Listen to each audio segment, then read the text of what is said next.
there is a discrepancy between wanting to be physically superior and having great longevity. Those two things don't really match as nicely as you would like to think. If you look at most people who live into their hundreds, these are people who are not like exceptional athletes. They just have very moderate kinds of lives.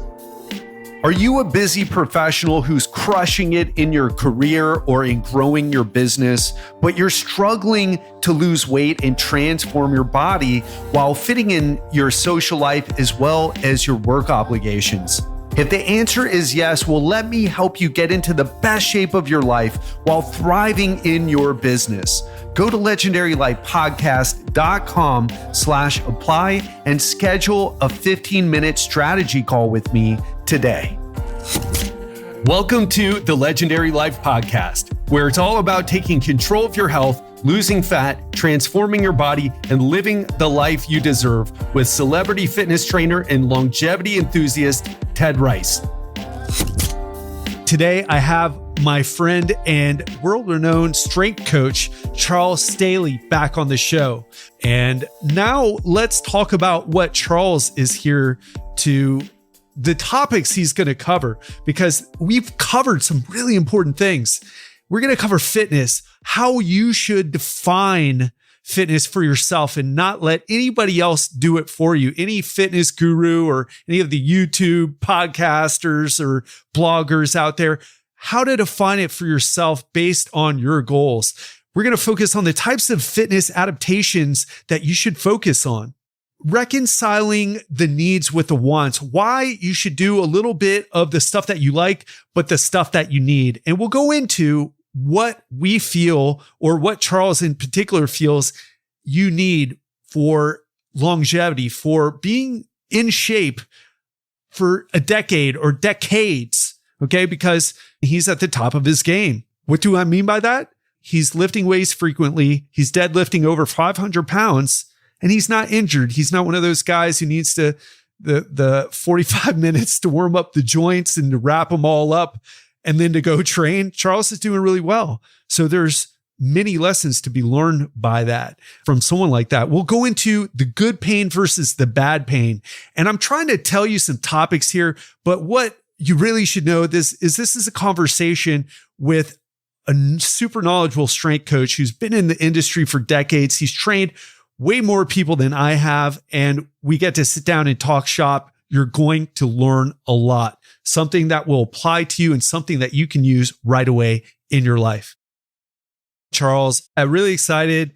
We've been back and forth a few times, had a bunch of phone calls, and I feel like every time we're on the phone together, it's something that should have been recorded because it was just packed with insight and information and it could benefit a bunch of people. So finally glad to be putting it down on tape so other people can Yeah, for sure.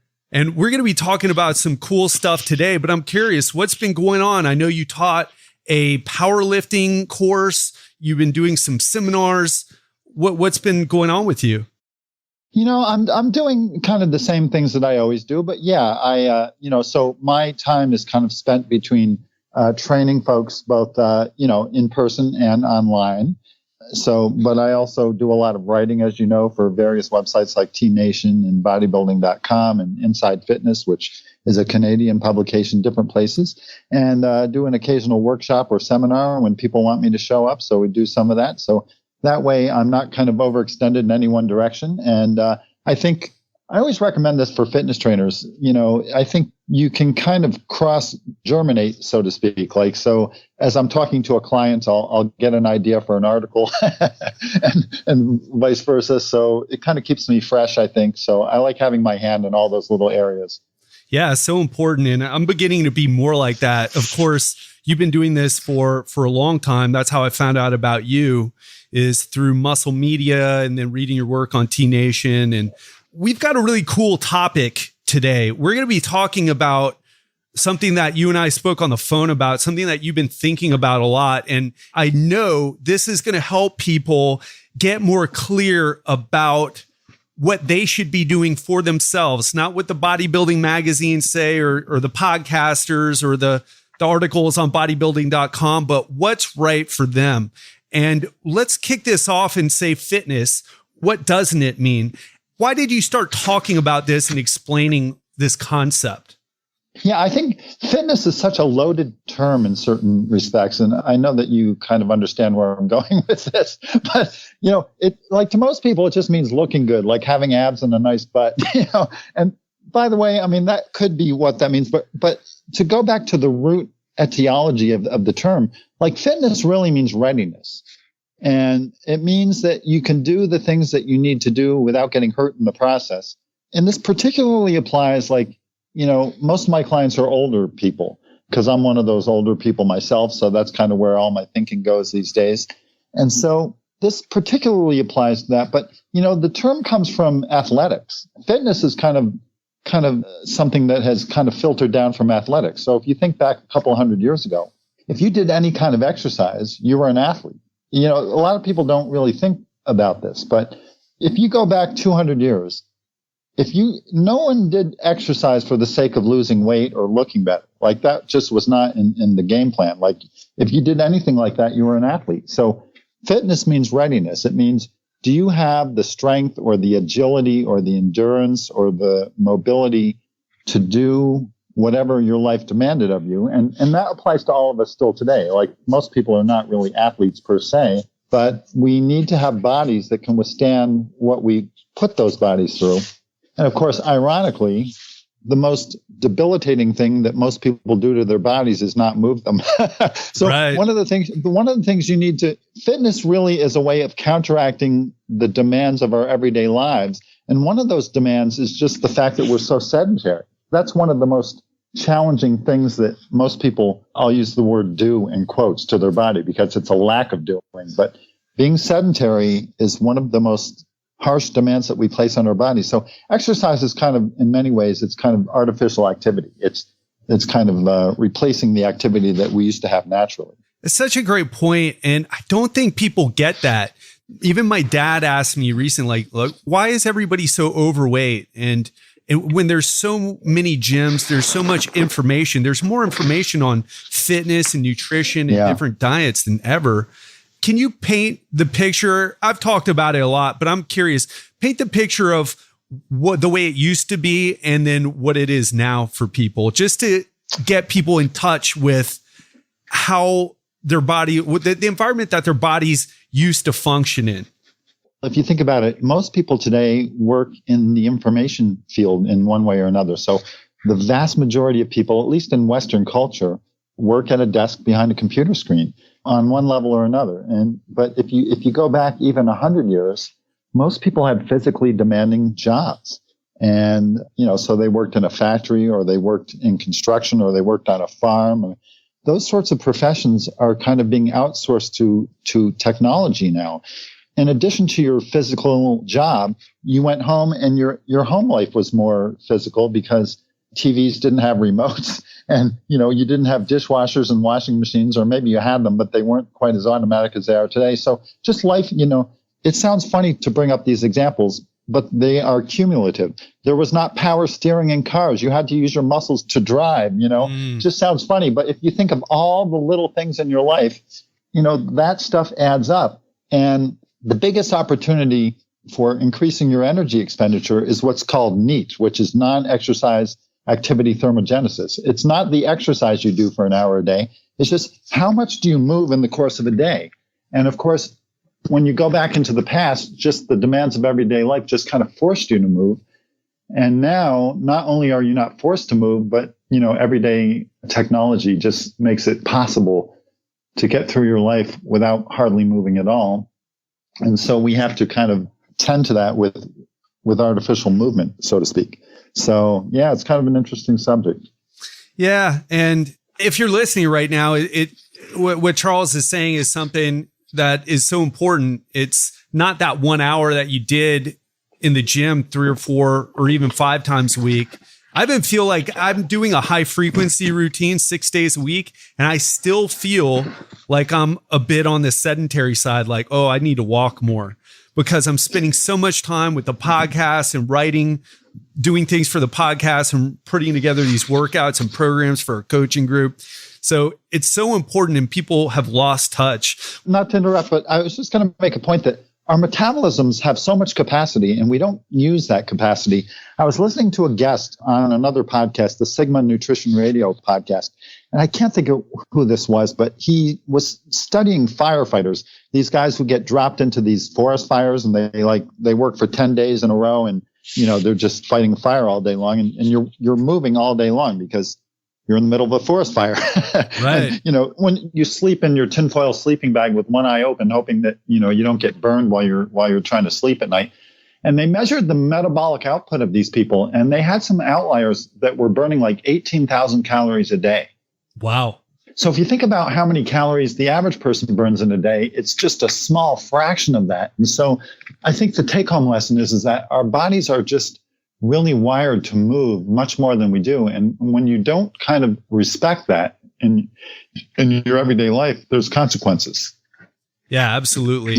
I guess one of the big issues with that also, at least that people like me are facing with some of the injuries that I have, is also like riding the line between pushing your body so that the muscles stay healthy and strong and all those other good things. We maintain low body fat, but also avoiding overdoing it in arthritis and wear and tear, repetitive stress on our joints. Yeah. How do you coach people through that? Like riding that line. That's such a great point because there's a happy middle ground on a bell curve, right? So if you're totally sedentary, you're going to wind up with early arthritis. But if you just go balls out and you are just a manic athlete and you're just training constantly, you're going to have early arthritis. So so unfortunately, and this sounds so uninspiring, so I hate to have to kind of concede to this, but moderation is the best policy. And by the way, I'm not saying I live it that way, like necessarily, but honestly, if you want to be as happy and healthy as you can be when you're like 80 years old, moderation is kind of the key to that. So the problem is that at least when it comes to the fitness world, we have aspirations. I mean, I have aspirations. I enjoy being strong and I'm trying to get stronger. And I'm 57 years old and I'm trying to improve my deadlift. And, to be honest, if my goal is simply to be as pain-free as possible when I'm 80, I'm not sure that's the fastest route to that goal. So you have to kind of reconcile those things, right? You have to kind of think, okay, where am I on this spectrum between being physically noteworthy? Because, let's face it, the activities we pursue in the fitness world, whether it's yoga or weight training or gymnastics or distance running or whatever it might be, we tend to gravitate toward things that we're good at. And you take pride in the things that you're good at. And we all want to be good at something and be noteworthy and be kind of respected for that. I think that's a good thing because I think that's what keeps you kind of in the game. But at the same time, in addition to doing the things that are fun to do, which I think you should do, you kind of have to also attend to the things that you need to do. And so those two things have to be reconciled. And there's no absolute answer to that, but you have to kind of choose a path that you can kind of justify. Can you give some examples of that? What do you feel the majority of people need to do to keep themselves healthy? There are some maybe weekend athletes who listen to this, but the majority of people in their 30s, 40s, 50s, maybe 60s, they're trying to be great parents or trying to be great business people or employees or whatever it is. I don't think too many pro athletes listen, although there may be. There's a couple of pro MMA athletes who listen, or amateur MMA athletes, but that I've spoke to. But how do we figure out what we need? Yeah, well, going from the assumption that you want to live a long, healthy life, I think that the two things that is kind of supported by science is the idea that you want to be highly physically active and in a way that doesn't injure you, and you need to maintain an optimal body weight. And I think that, those are the things that kind of are first and foremost.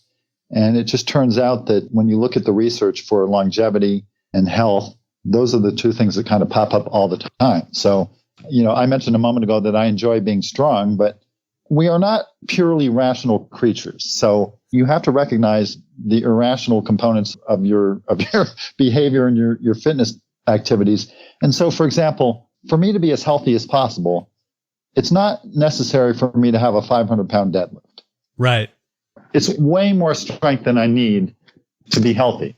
But that's kind of what kind of juices me up and kind of keeps me in the game. So again, I think it's totally a great thing to kind of follow your passions and to nurture those things, but you've got to do the things you need to do. So in terms of motor qualities or fitness components, do you have enough cardiorespiratory capacity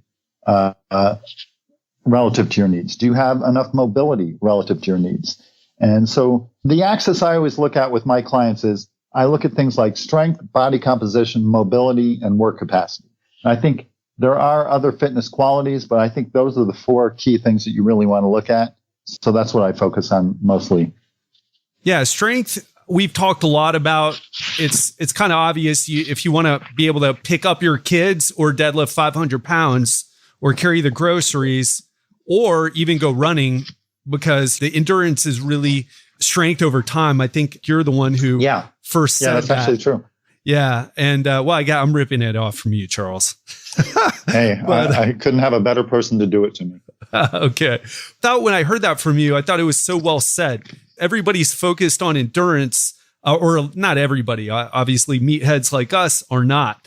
But so many people are focused on that, and it's all work is muscular work. And there's many different ways to approach working your heart. So we talked about strength a lot, body composition, mobility, work capacity. Can you talk a little bit about how you look at those and why they're so important? Well, one of the things about fitness that's kind of unique, when I mention this, it tends to surprise people a lot of times, but there are no hard and fast rules about how strong you should be or how much cardiovascular capacity you should have or how mobile you should be.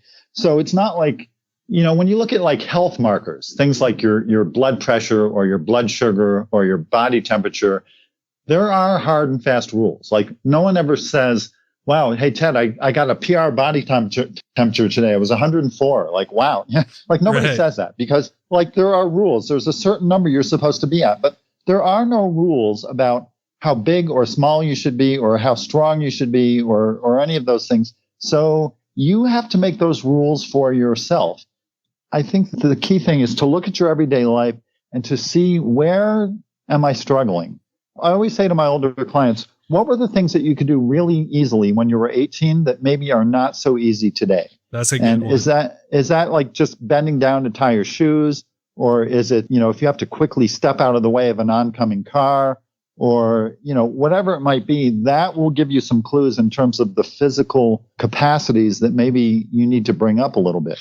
So when people ask me, hey, Charles, how come you never do any cardio?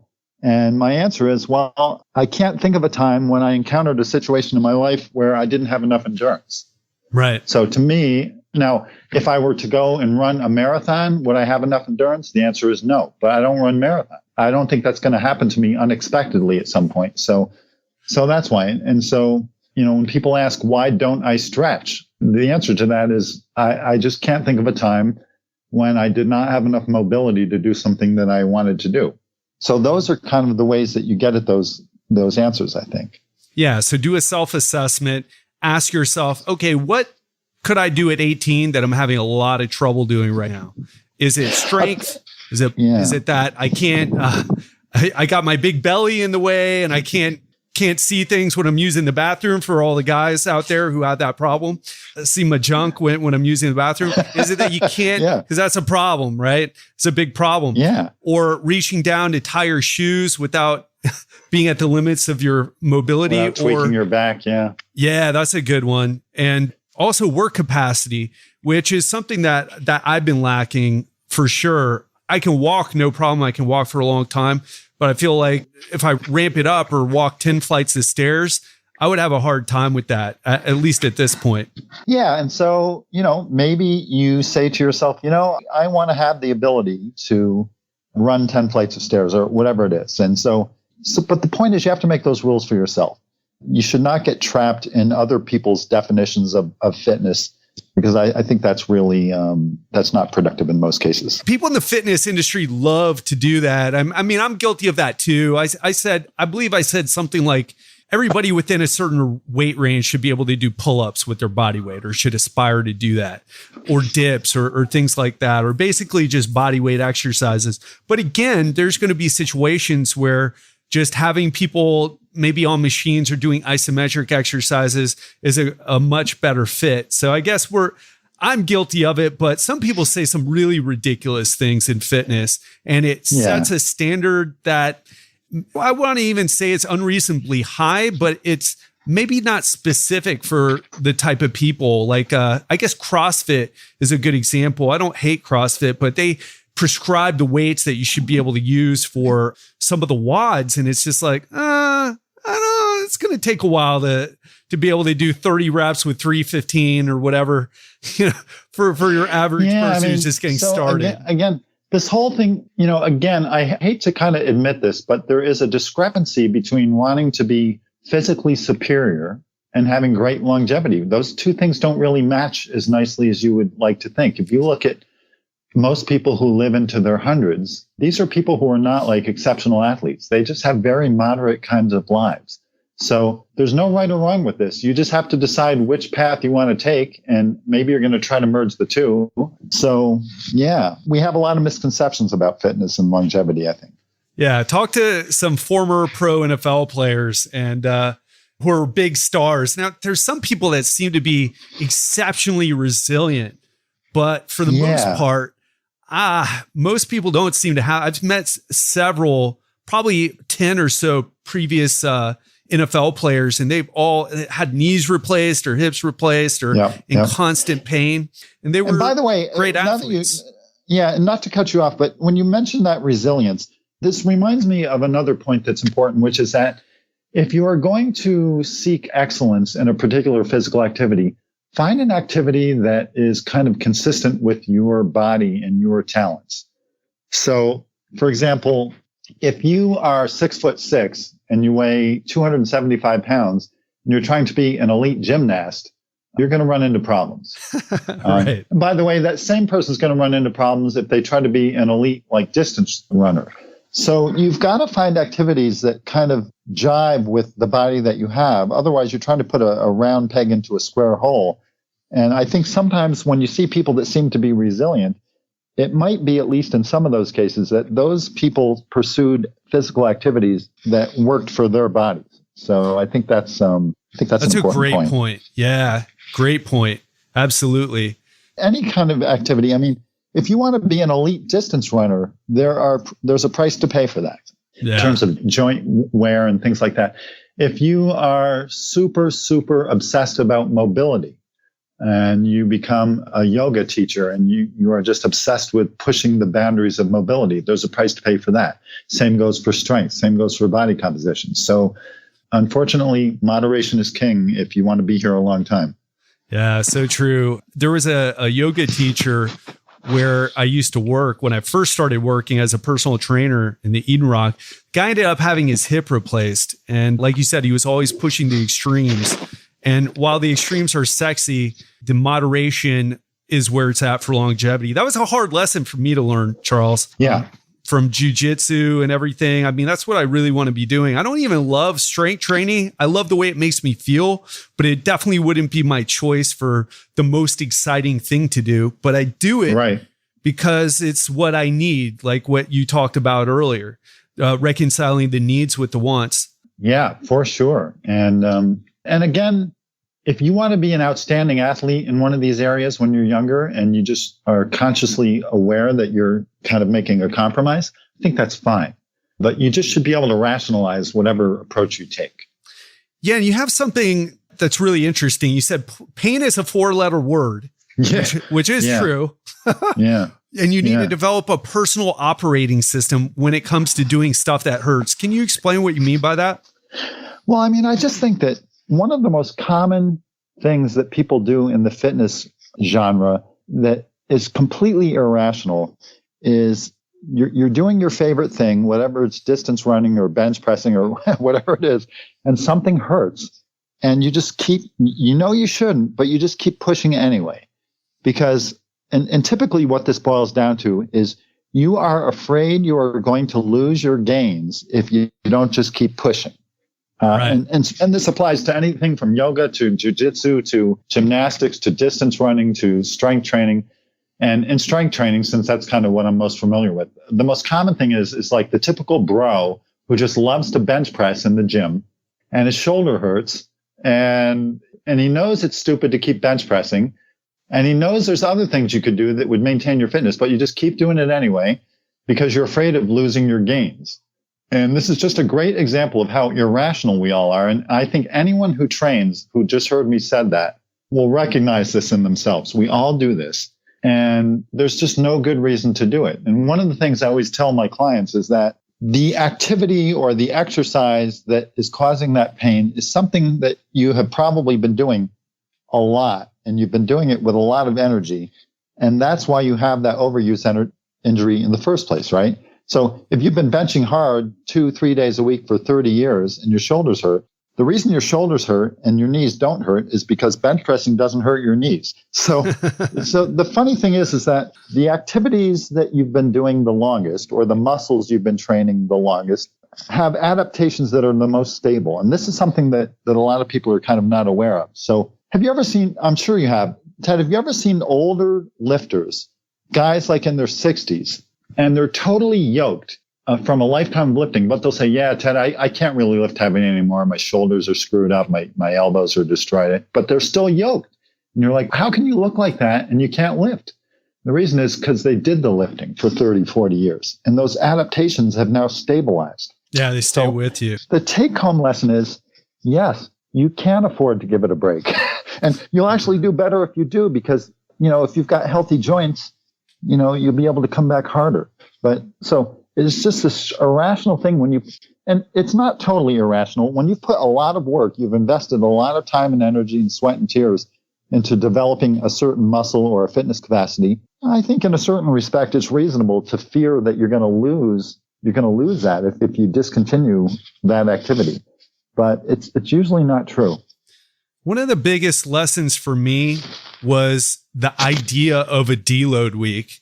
And ever since I started playing around with those, I do it every 4 weeks. Some people would say, you don't need to do it every 4 weeks. You can do it every 6 or 8 weeks.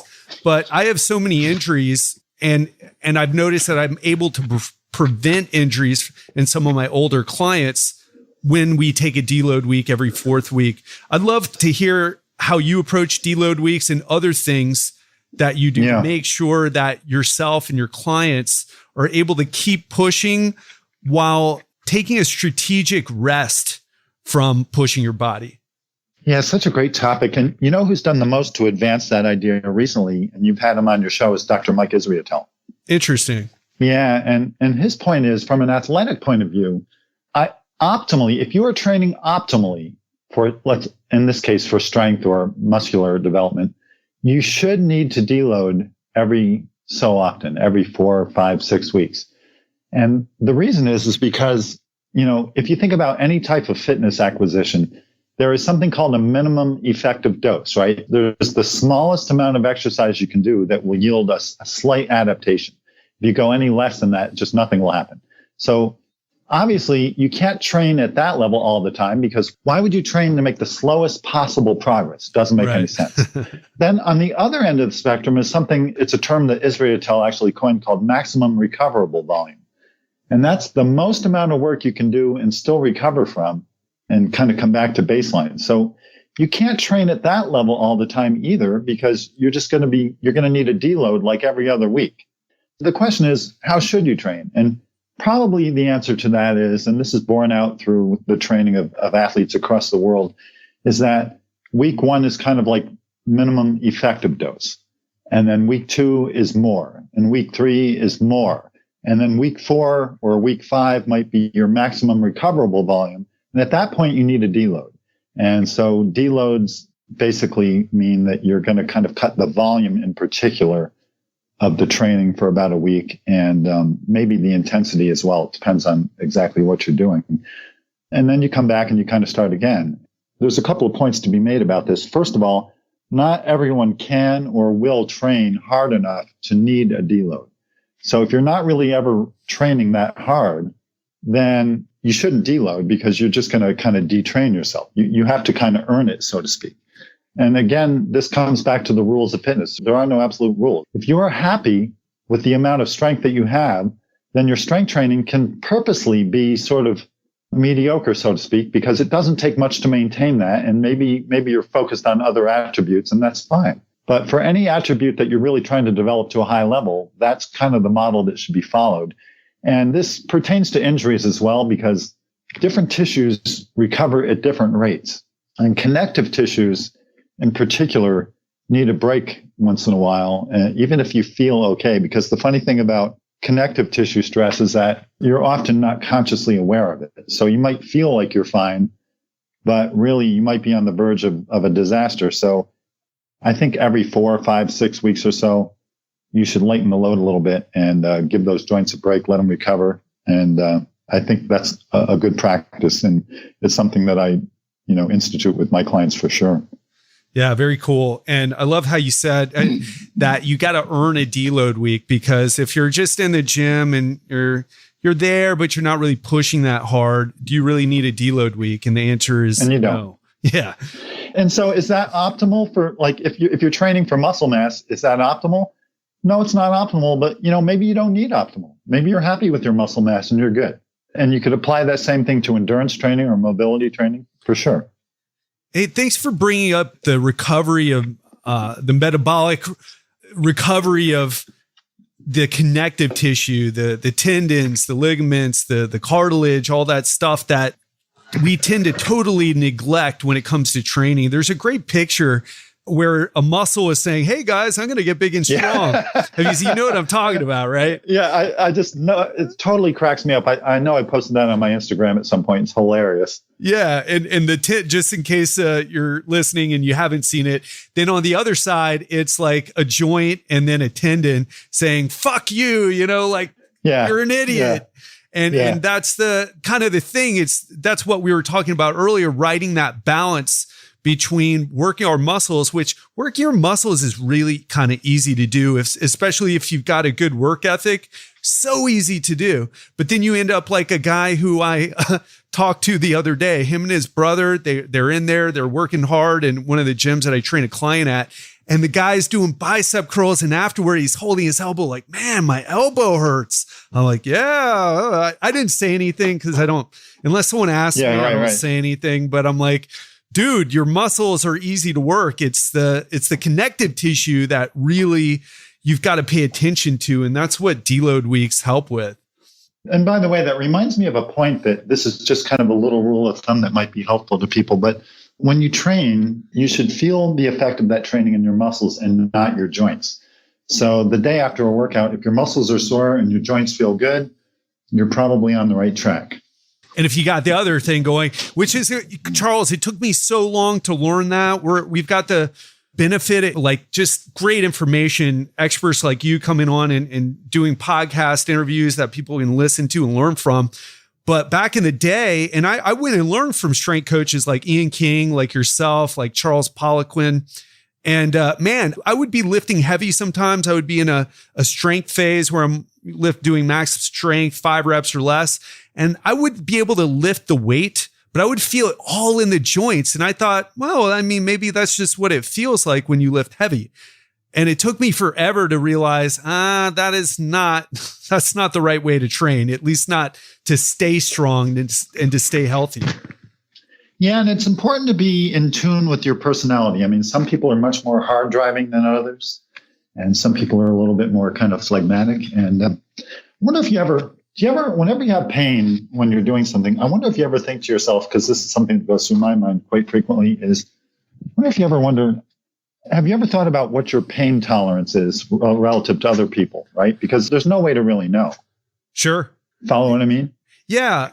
I wouldn't say I don't like pain, but I can, because of jiu-jitsu, it made me able to handle a lot. But I definitely, when I'm lifting, I stop. I can handle the pain in jiu-jitsu, but if I'm lifting now at least, I stop. I'm like, I'm going to find another exercise, or I'm going to skip this exercise. I've got a friend who I train with in the gym. He's a guy in his early 50s, and he's like ridiculously strong. He makes me look like a joke. This guy's really, really an outlier. And I think he's 52, and he deadlifts over 600, and he's super, super muscular and super impressive. So anyway, he goes to deadlift. I've never seen him miss a deadlift. He goes to deadlift like 550, and he just stopped and stood up. He goes, my hamstring's kind of funky. And he goes, yeah, I don't know what's going on. So then he tries it again and he bails again. He goes, it's not going to happen today. The next day he comes in, the whole back of his leg is all black and blue. Tore his hamstring. And I'm like, what? How could you not even know you tore your hamstring? Like, it's things like that makes me wonder, like, I guess maybe I just don't, maybe it's a good thing. I don't have much of a pain tolerance. And so that's what I mean about knowing yourself, like to know like kind of how you stack up in that way. Yeah, I agree. And I'm like that as well. You know, I couldn't tear my hamstring and not know it. It would be, I'm like you. I don't have a high pain tolerance. I can handle it in certain situations, like I mentioned, but yeah, and I'm glad. I mean, that's what happens to diabetics, man. They lose the nerve that's a good functioning point. In their feet. And then all of a sudden they're getting their toes cut off or even their foot cut off because they pricked it and now it's infected and they never felt anything. So, you know, pain is just a message, right? Yeah. And it's never good. And I'm actually doing an article for T Nation right now. I'm trying to come up with a bulletproof argument for why you should not train in pain, which sounds like the most comical thing in the world because it's like so obvious, but we all do it. We all do it. So, yeah. One of the things that have kind of come up throughout the years is, people have a hard time. I don't know how your clientele is, but I work with people who are kind of disconnected from their bodies. For example, they'll be doing something and maybe their elbow hurts and they'll, oh, that's pain, I should stop. Or sometimes they won't, they'll feel something, they'll keep going but then they'll do like something like a back extension and they're feeling their back muscles all engorged with blood and the hydrogen, the burning from the hydrogen ions. Right. And they're like, oh, I feel this in my back. I'm like, well, point to where you feel it. And if it's on the side in the erector spinae muscles, those two big cords on the side of your spine, not really a big deal. But if it's like shooting pain down the leg or in the middle or in your SI joint, you know, that's a big deal. Have you seen people kind of disconnected from where the pain is? And how do you coach people to differentiate between good and bad pain? I think part of it comes from experience. And the example that you just brought up is one that I use all the time. As a matter of fact, when I have new clients do back extensions, one of the things that I actually point out to them before they do it, and I will say, you know, when you do this, you're going to have a sensation in your low back that may feel like back pain. And in reality, what it probably is going to be is that you've never worked those muscles before and you're getting kind of a pump in your low back.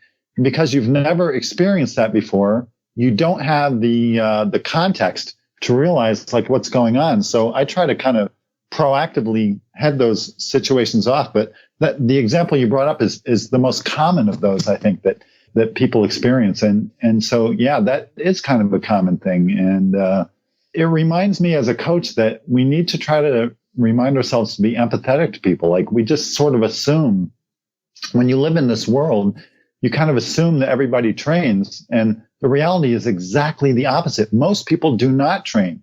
The majority of the American adult population has never been in a gym.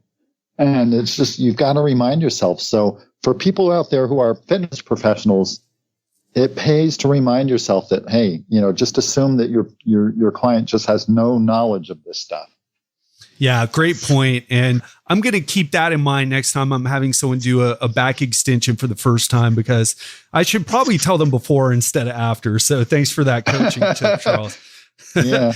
They're like, hey, I feel my back. I'm like, shut up. It's your back muscles. You feel your biceps when you curl? Okay, then shut up and keep. I don't say that, but You what goes through my head. It, you know, say it. And hey, it's okay to think bad thoughts, but you just can't say them. But yeah, I try to head it off at the pass. So I just, over 35 years of training people, I'm just kind of aware of the typical things that pop up. So I just try to warn them beforehand. Yeah. And you mentioned something about contextualization of information and how it's an underappreciated skill. And you said the older you get, the more that the itty bitties matter. What do you mean by that? Well, again, I have to credit your former guest, Mike Israetel, for kind of spearheading this idea. And I think it's one of his great contributions. And people should go back and listen to that episode if they haven't already. Great episode. Actually, have you interviewed him twice, or I can't remember if you've interviewed him twice or once. Just once, but I'm going to be getting him back on the show for sure. Yeah, so such good stuff. But a simple example of this is nutrition. So let's say you have body fat you want to lose. And so you start focusing on your nutrition. And when you do that, there's a number of possible components that you might kind of pay attention to. And so one of those might be calories. Another might be meal timing. Another one might be meal frequency. Another might be supplementation. Another might be your macronutrient ratios. Should you eat high fat or low fat or high carb and so forth and so on? Another one might be the source or the quality of the food you eat. Like, is it important that your food be whole food, or, should you be avoiding processed foods and artificial sweeteners and all that kind of stuff? And so you have a wide range of things that could potentially impact your ability to lose weight when you're putting a diet together. And so what a lot of people don't realize is, in all areas, some of those components matter a lot more than other components. So, for example, in terms of weight loss, the number of calories you eat per day is, I'm going to just go out on a limb and say that's 98% of the battle. Right. So, for example, even if your meal timing is horrible, your meal frequency is horrible, your food is all completely, totally processed, and your macronutrient ratios are completely screwy, if your calories are where they should be, meaning less than what you expend, you're going to lose body fat. Now, you might be able to do it better by attending to all the other details, but you will lose fat. So, so in terms of fat loss, if you have your calories in hand and you have your macronutrient ratios where they should be, you're pretty much there. So, and then the rest of it is just kind of details. And so things like meal timing and frequency do matter, but they matter less biochemically than they do kind of behaviorally. So in other words, like, I'm sure people out there have heard of intermittent fasting. Sure. And I get asked about it all the time. Hey, have you tried intermittent fasting? Yeah. And the thing about it is, I have two thoughts about intermittent fasting. A, there's nothing magical about it. But B, it's a really great approach for a lot of people. Yeah. And what I mean by that is, there are a lot of people who don't get hungry basically until noontime or 1 o'clock or so. And so for those people to hear an article saying that breakfast is the most important meal of the day and you should always eat breakfast, and people who eat breakfast statistically are leaner than people who don't eat breakfast, you know what? That doesn't apply to you. Yeah. Why would you put calories in your face when you're not even hungry and you're trying to lose body fat? So you're on a calorie restricted diet. Why would you ever eat food when you're not hungry? Like, you're just shooting yourself in the foot. So for those people, intermittent fast is great. But the funny thing about all diets that work, and this applies to paleo, to veganism, to low carb, high carb, whatever approach you want, Weight Watchers, intermittent fasting, these are all ways of tricking you into eating less. Right. And that's why they work. So there's two sides of the coin. They work, but they rarely work for the rationales that are put forth by the people who support the diets. Charles, though, I don't know if that's true, man. I went from eating burgers and fries 8 times a day, and then I started low carbing. I went on a whole food low carb diet, and I got results. It's obviously the low carbs. It's not the 8 burgers a meal that I was, 8 McDonald's hamburgers a meal. We're not too good at like kind of identifying the mechanisms behind diets. And so the low carb thing is very interesting. And most people who have heard low carb advocates talk about this, or have read books or articles on the subject, realize that there's this thing called the insulin hypothesis. And what that states is that when you eat a lot of carbohydrate, that increases your body's production of insulin, and insulin is a fat storage hormone, and therefore you get fat. And there's lots of problems. It's not that there's not a kernel of truth in that. There's lots of problems with that idea. And the first problem is, I don't even hardly know where to start. First of all, eating protein increases insulin secretion. But they conveniently sort of leave that out. The other problem is that even if you're eating a lot of carbs and you're driving insulin up, if your total calorie load is low, then there's nothing to be stored as fat anyway. Yeah. I tell you, I spent probably around a decade actually talking about, it's logic, bro. You eat carbs, it makes your insulin go up. What do diabetics have? And this is like really where my thinking was. And sometimes what what came out of my mouth. What do diabetics have? They have a problem with insulin sensitivity. And what are most diabetics are fat, although that I don't even think that's true. Probably most of them are overweight, but not all of them. And it certainly doesn't mean you can't have blood sugar or insulin issues or high hemoglobin A1C. But yeah, that's a hard one. And what you're bringing up right now is so important. You can't even, I know experts who get results, and when they explain why they get results, it's so obvious they don't understand why. You know, from nutrition to training. And it's like, you get results. You just don't understand why. And it happens a lot. You bring up a great point. People who are really great at specific things often don't know why they are. They're doing the right things, but they don't know how to attribute which behaviors they're doing that are, responsible for the results they're getting. And so you have to be careful. I mean, you should definitely look at people who are successful at the thing that you want to be successful at. And you should definitely look at their behaviors and put a fair amount of stock in that. But it's amazing. There are people who are super successful and they'll attribute it to one thing when really it's another thing. Yeah, I'll give you an example from a couple years ago. There was a guy who teaches a particular type of stretching, and he attributes it to all this fascial like magic that happens when you do this particular type of stretching. And a lot of the stretching was actually isometric exercise because you had to push in various positions. It's like, man, this is just more exercise. It's really light exercise. It's isometric exercise. That's why my joints are feeling better. It's not the fascia is like, just people get really crazy in the fitness industry with they really go down a rabbit hole and don't look at things very, just look at the obvious things that are happening. Don't assume that you're rational. This is one of my favorite subjects, actually. And this actually, when you said that, it just reminded me of another, I think, interesting. This is a little theory I have about low carb dieting. Sure. Have you ever heard people say, okay, they start a low carb diet and they suddenly say, wow, like my energy is great. I don't have mind fog now. Like I'm not dreaming of food all the time. I don't feel as bloated as I used to feel. And so they attribute that to not eating carbs. But maybe it's not eating carbs that causes all those things. It's eating too many carbs. Right. Right. So simple. In other words, the low carb diet just brought you back closer to a good balance. So it's not carbs that make you feel bloated and brain fogged and all of that. It's too much carbs. And if you're listening right now, pay attention to this. And perhaps some of you had some knee-jerk reactions like, you guys are idiots. Low carb is awesome. I don't care what you're saying. Try to be more critical in your thinking, because one of the things Charles, you and I, we got nothing to gain by putting out what I'm going to go ahead and call the truth, right? The truth as far as our scientific evidence can give us, at least. And we don't have anything to gain. In fact, it's so much more lucrative these days to be extreme, to say, hey, listen, low carb is the way. Sugar is evil. It causes cancer to grow, even though ketones cause cancer to grow too. But let's not talk about that because that doesn't fit in with my worldview or my beliefs. It's just be more critical thinking and try to figure out why you're having the beliefs that you have, and do your best to look at the evidence of things. It's so important. What do you have to say about that, Charles? And also, don't be an ideologue. Yeah. And what I mean by that, ideology is an interesting thing, and it's kind of a mental cheat sheet. It just makes it easier to make decisions.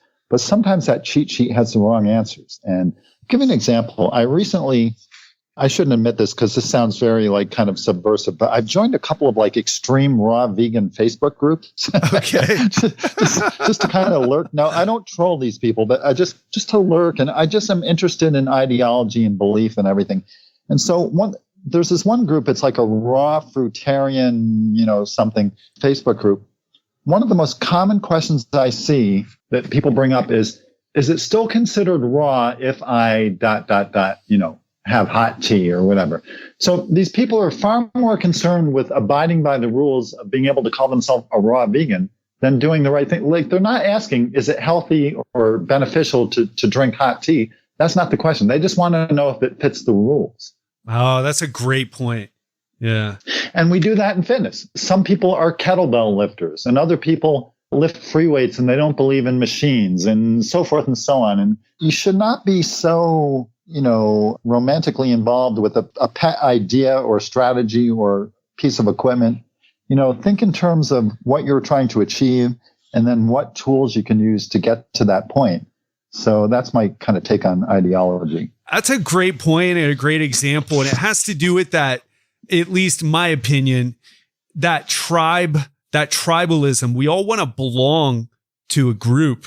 Yes. And we'll do anything to kind of play by the rules instead of saying to belong to the group so we don't get ostracized or so we feel like, hey, I really belong. Instead of saying, okay, well, what are the pros and cons of having hot tea? What are the pros and cons of using free weights versus machines? Let's talk about this and think about it and apply some analytical thinking and figure out what it makes sense and what's really driving my behavior here or my beliefs. Yeah. People, and then what people do is they get so attached to their belief system that they sort of go overboard in trying to justify it. So one thing that happens, I'll give you an example. If I was going to start like a vegan movement, and you know me, and I'm like the furthest thing from vegan, but if I was going to try to start a new vegan movement and I wanted it to be credible and believable, all I would say is, you know what? We are vegans because even though humans are evolutionarily omnivores, we do have the capacity to be healthy on a vegetarian diet. And although our ancestors had to kill animals to survive, we don't have to anymore. So that's our position. And I would not say anything about how veganism is vastly superior for health than being an omnivore. I would not say that it's going to save the planet. None of that stuff. I would just stop at the facts. Yeah. I feel like we're getting to a point where that, at least I see the trend as being, the truth in marketing. And obviously the truth is, at least in terms of exercise and nutrition, the best evidence we have at the time.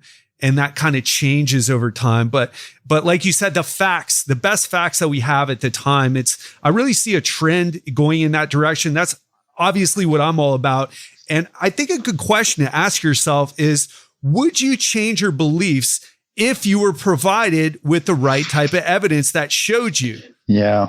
I would in a heartbeat. I know you're the same way because I've watched you evolve over the years as I've been reading your articles and just talking with you.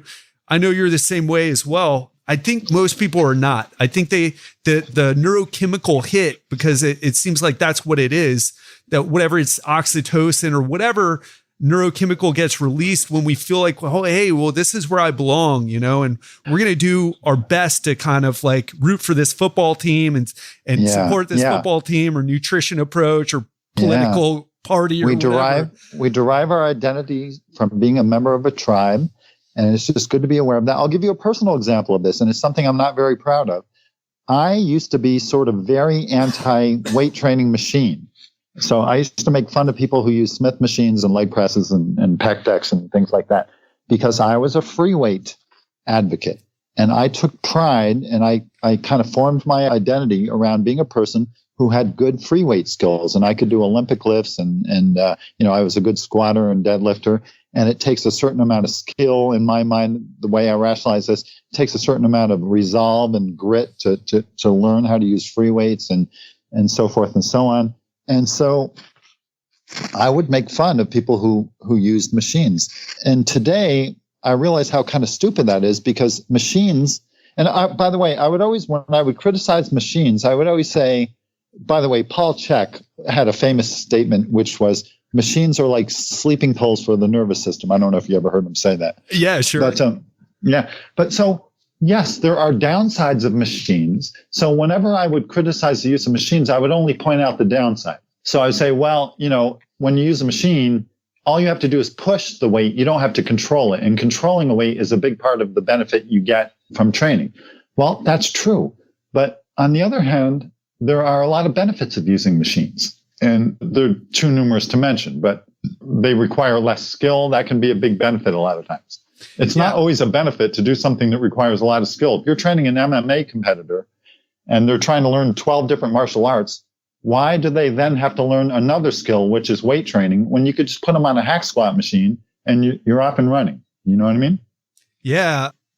Christian Thibodeau was on. He made a great point in saying, let's say you wanted to work to failure because you wanted hypertrophy. He said, probably a deadlift would not be the right way to go with that because of all the other components involved, like, your low back isometric strength for maintaining that proper alignment of your spine. Maybe a machine or something less complicated, at least, might be okay for that. So absolutely. Or another example for me is that I had a big knee surgery back in 1986 and I have restricted flexion in my right knee. Doesn't hurt or anything, but I have to lean forward quite a bit when I squat. That's okay. It's not a bad thing, but that means that squatting is useless for me for quad development. Right. However, if I put myself on a hack squat machine, now suddenly I can train my quads. That's a good thing. And so it's amazing how prevalent this way of thinking is. I'm going to give you another example from a totally different field that will just to add kind of weight to this phenomenon that I think people need to guard against. And this is a political thing, but I won't get anyone pissed off here, I don't think. But people talk about fossil fuels and global warming and how we're ruining the environment with fossil fuels and so forth and so on. I'm not going to make a claim one way or the other about that, but these people never talk about the benefits of fossil fuels. They never talk about the fact that the reason that there's less hunger than ever across the world is because agriculture depends heavily on fossil fuels. And that's how people are getting fed. That's how we have a certain standard of life that we have. So yes, there are always pros and cons to any particular approach or technology. But it's funny how when you see people who are kind of from the green movement arguing how we're destroying the world with fossil fuels, they never talk about the benefits. Yeah. And it's so important. One of my clients told me recently about business and being successful in business. And he said basically that if you want to be successful, you really have to control those emotional impulses. So why? So you end up making the right decisions. So you don't go down some path just because it felt right, instead of analyzing, like you said, with a very controversial subject. But yeah, it's true. Yeah, after you itemize the benefits, you might come to the conclusion, okay, there are benefits, but the drawbacks outweigh the benefits. But these people never get to that point. Yeah. And hopefully we're moving in a direction, at least some people are moving in a direction. Maybe the people who are still lost in watching Fox News and CNN and whatever else, or just really stuck in that cycle, that news cycle of just the fear, the climate of fear, and really talking about the emotional side of things. So you stay that way. So you keep making it appealing for advertisers to come on the show and support it. But yeah, absolutely, man. And it's so important. And one more thing, I want to change gears a little bit and wrap things up. I want to be respectful of your time as well as the listeners, but you say everyone needs a coach and everyone needs support.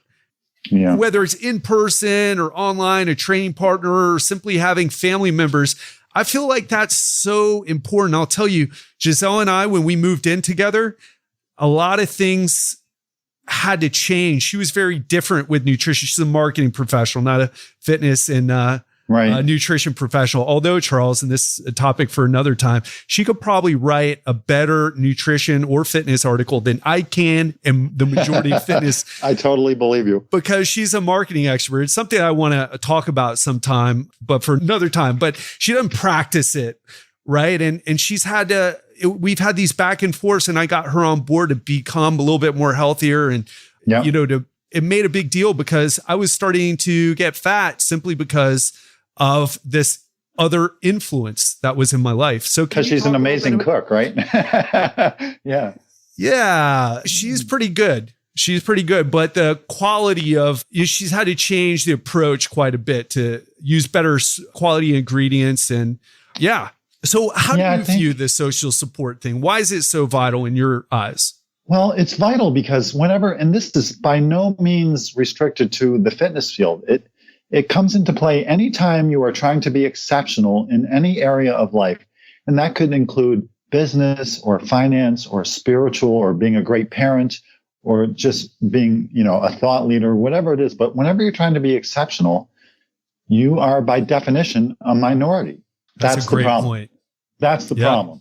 And so, it makes it more of an uphill battle if you're the only person you know who is attempting to be exceptional in some area of life. And so I think that's why you need to find other like-minded people. And there's two kind of categories. There's one is just people who are into the same thing that you're pursuing, so that you don't feel like you're the only person in the world doing it, and you can kind of, talk shop and trade notes and that kind of thing. And the other category is along the lines of a coach or somebody who's been down that path maybe a little further than you've been, and can kind of show you the shortcuts and avoid the problems and so forth. So those are the two categories. And I think that's just super important. And I think it sort of particularly applies to fitness when you're older. And I think I mentioned earlier, like most of my clients are like older guys. When you are a typical, 60-year-old guy and you're training for your first power meet, it's highly likely that you don't know anybody else who can even remotely relate to that. Yeah, so true. That point that you just made, if you're trying to be exceptional, you're in the minority. That's an epiphany moment for someone listening. Like, oh, that's why it's so hard. Everybody just tells you why you can't do things, or why you shouldn't do things, or why are you going to eat that way? Enjoy, have some wings, have a couple beer, have another drink, live life. Yeah. And I don't mean this in any kind of judgmental, condescending way, because although I've chosen to be exceptional in the fitness realm, kind of almost by definition, that means I'm not exceptional in other realms, because that's not where I'm putting my energy. So this means all of us. So if I was going to try to be exceptional in some area of life, I would hunt down other people who are doing the same thing, or people who could kind of show me. You know what's really interesting too, and I know you work with the same type of people I work with, because we charge a lot of money per an hour, and you're this world-renowned expert. The most successful people in business are who hires coaches in this area. And I think a lot of people who maybe aren't as successful, they're like, I can do this on my own. I'm a loser if I can't do this on my own. Why can't I do this? What's wrong with me? Yeah. And it goes back to what you said. We're all good at what we do a lot of. And then people, at least with health and fitness, spend a lot of hours listening to podcasts or reading articles. When guys like you and I, we do the same thing, but what you and I will get out of an article, and I'm sure you even more so because you've been in the industry much longer, what we get out of articles or listening to podcasts is very different than the average person. So why are you going to dedicate your life to doing this as a hobby? I mean, you and I do it because it's our job. When you can just hire a coach and just get better results much faster, and you can go do something more fun than researching health and fitness information. Yeah, totally. And I mean, I don't have a formal coach right now, but I'm in a kind of a fortunate position where I know a lot of very, very talented coaches, a couple of which we've already mentioned, people like Christian Thibodeau and Mike Israetel. And I bounce ideas off these guys all the time. And because even though I think I know what I'm doing, we're not terribly objective when it comes to ourselves. And I think just having a second pair of eyes that are a little bit more objective will give you some context about your own situation. We're just not good at that. So I think, ignorance is when you think you know everything. And so I think it's the people who don't have that assumption that are most likely to hire coaches. And so that's why they make more progress. Yeah, so true. Well, Charles, it's been awesome catching up, and you really did. We'll have to have you come back on sometime and talk training strategies, because there were so many things that I wanted to ask you about that were a bit more tactical. But I think what we talked about today was way more important, this mindset things, how to look at things, because as I've gotten older, I started to realize, like I'm sure you've realized, like this mindset thing, it's way more important for people than I initially at least gave credit to. This thing came easy to me in a lot of ways, but I see people struggling with it. And it's simply because they're not looking at things the right way. And you helped immensely with that today. So thank you. Oh, thank you. One of my kind of core ideologies, to use that word again, and I made a tweet about this the other day, actually, was that in terms of knowing what to do, we have that figured out much better than knowing how to get ourselves to do it. So I think that's kind of the underlying software of all of this. Absolutely. And if you'd like to hire Charles, if someone wants to hire you for coaching because you do coaching, are you taking clients right now? And if so, where can they reach out to you? Oh, thanks. I appreciate that. Yeah, my availability kind of varies from month to month. Right now, I've got a couple of open spots for March. I usually have a spot or two open, but not always. But I think the best place to go is just to targetfocusfitness.com. You can kind of reach me from there pretty easily. I'm easy to find on social media, Facebook, Instagram, all that. Yeah, and I would highly recommend you follow Charles on Instagram and Facebook because you put up some funny stuff, man. I try to be entertaining. I sometimes annoy people, but I try to be entertaining. Well, I find it mostly entertaining. So you put up some really fun stuff. So I always appreciate that. Well, hey, Charles, it was a pleasure. So if you're looking to hire a coach or if you want to learn more from Charles, because Charles has just got some amazing training information as well as perspective on the whole process, the training process, go to targetfocusfitness.com. And from there, you can email Charles, hit him up for some coaching if he's got availability, or just read the articles and start to educate yourself because Charles is one of the leaders in this industry and has been for a long time. So with that said, Charles, thanks so much, man. Can't wait till we do it again. When I first met Charles, I was just starting out in fitness. I was just blown away by getting to meet someone whom I've read his articles in Muscle Media Magazine and online on T Nation. Great resources. I don't think Muscle Media is around anymore, but T Nation is still going strong. If you're interested, it's a great place to read some of Charles' articles. And let's get to the takeaways here, because this is the part of the show where I give you kind of my take on the interview and what I felt were some of the lessons that I think are the most helpful to you, or something that really blows my mind. And I just want to reiterate it because sometimes I feel like some of it may pass over your head. So much information is coming at you. So let's get to the first one, which is fitness.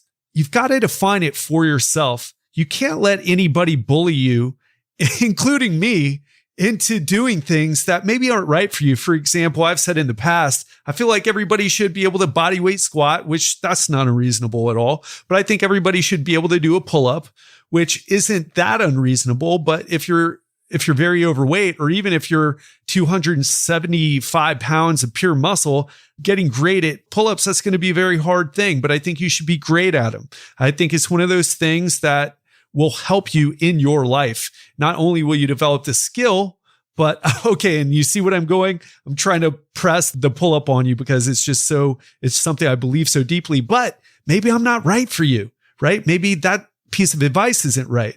So make sure you're keeping that in mind when listening to people. Make sure whatever you learn from anyone, including from me, including from Charles, make sure it's right for you. And the second thing is, a great point that Charles brought up, that being in like badass optimal shape / condition is not necessarily congruent with longevity. You can't always just keep increasing the weight or doing harder versions of exercises. There will be a point where you guys say, you know what? I'm good. I'm going to try to make progress, but I'm going to shift my goal from performance, whether that's building muscle or lifting heavier weight or whatever it is for you, to, hey, what I'm really going to focus on, and this is where I'm at personally, by the way, I'm going to focus on longevity.